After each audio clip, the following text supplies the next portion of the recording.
We're talking about movies.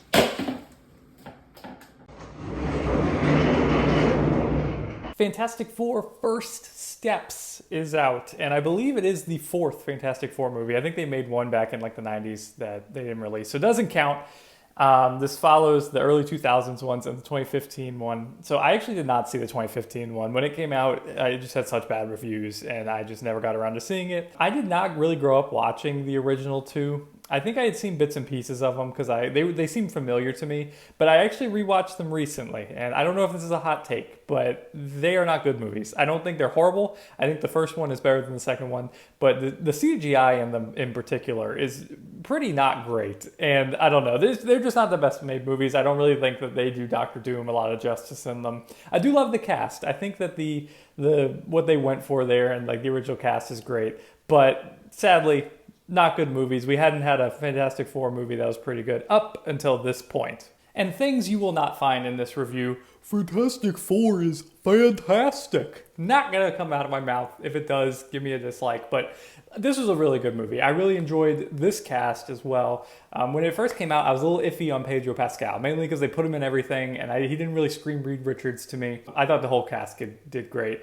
I really enjoyed particularly what they did with Johnny Storm. They did a lot more with him than I feel like is used to. They actually, I feel like, made him smart, and they gave him like a good arc and beats that like normally I don't think you would get. Like there was a great line in here when they were going to like kind of figure out what's going on with Galactus, and Thing and Johnny were like, what are we gonna do with him? And Reed was just like, oh, we're gonna gather intel, we're gonna see what's up, kind of see what the deal is. And they were bummed because they just want to punch him in the face. And I think that's great, and that's usually what Thing and Johnny are used for, is just like punch him in the face. But I really like what they did with Johnny. Like I said, they made him seem smarter than usual, and they gave him kind of an arc where he was like, I don't want to just bring this problem to Reed. I want to try to figure it out on my own. I like how they just drop you into it. This isn't an origin story. They've had their powers for, I think they said 4 years. And they know that you know the story of the Fantastic Four. So they're in their own reality. I think that's been released. And so they're not connected to the rest of the MCU. They're just doing their own thing. They already set up the world that they live in. They are already like the most popular people in the world. And as far as the plot goes, I think it could get really silly when you say this giant Galactus guy is going to come and eat the planet. But I like the way they handled it. I was a little confused on how because I know in the comics he literally gets big and eats it. I don't think that was the case in this. I think his ship kind of did it. They didn't really get super specific on that because you have this giant dude running around the town. Could get really stupid. Could look really bad.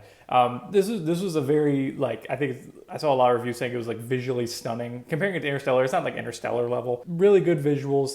The plot I thought was pretty good because it not only serves as the plot for this movie, where Galactus is very interested in the baby, Franklin Richards. I think it also does a lot of leg lifting for Avengers Doomsday.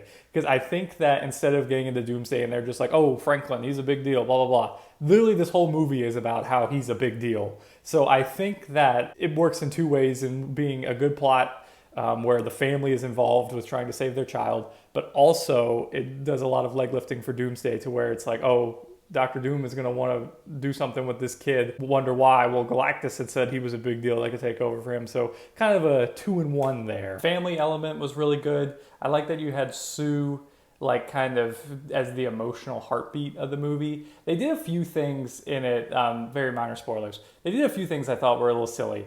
That where, so Galactus wants the baby, blah, blah, blah. They get back to Earth, and Reed Richards, who's supposed to be the smartest dude in the world, first thing he does is tell the entire world, oh yeah, we refuse to give him our baby for the Earth. Well, I think that he should know that that's going to make people pretty upset. Then you get into the people are rioting and they want the baby and blah, blah, blah. Sue literally just walks out the building with him. And like, yeah, they don't do anything, but like if it's a mob, they easily could have just beat her up and take the baby or whatever. But like I said, the family dynamic was great. I liked that they gave Johnny and Thing and Sue and Reed all something to do. Thing, I think, had the least to do. I really liked how they made him kind of like a happy, like friendly dude who liked to cook. Like that was his kind of shtick, but I think you could give, like there wasn't as much to punch in this movie, like I said before.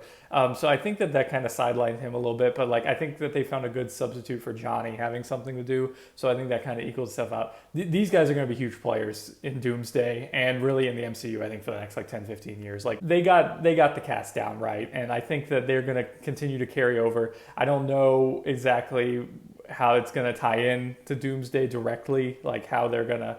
I know the post-credit scene of Thunderbolts, they were coming into the normal reality. I don't know how they're going to get to all that, but this cast is going to be around for a while, and it's a good thing the movie hit. This is easily the best Fantastic Four movie that they've made. I know the bar wasn't very high for that, but this was a great movie. I really thoroughly enjoyed it. So as far as recommendation goes, I'm going to say yes. And then I'm going to say, even if you're not a Marvel fan, yes. A lot of these Marvel movies I give, if you're a Marvel fan, go for it. But this, I think that everybody will enjoy. There's lots of family elements to it. The baby adds a lot to it, like from a family aspect. And, you know, the question for a while, is Marvel back? I'm going on the record with this one. Marvel is back. You look at the last 4 movies they put out, 3 of them I think have been fantastic. The last one that has not been was Cap 4, which was very mid. But this was really good. Thunderbolts was really good. I think Deadpool and Wolverine was really good in a different way. Thunderbolts and this, I think, are better movies than Deadpool and Wolverine, but still a great movie. Then you look back at, I think the 2 before that were The Marvels, which was bad, and Guardians 3, which was really good. So we're batting at 3 of the last 4 being really good, 4 of the last 6 being really good.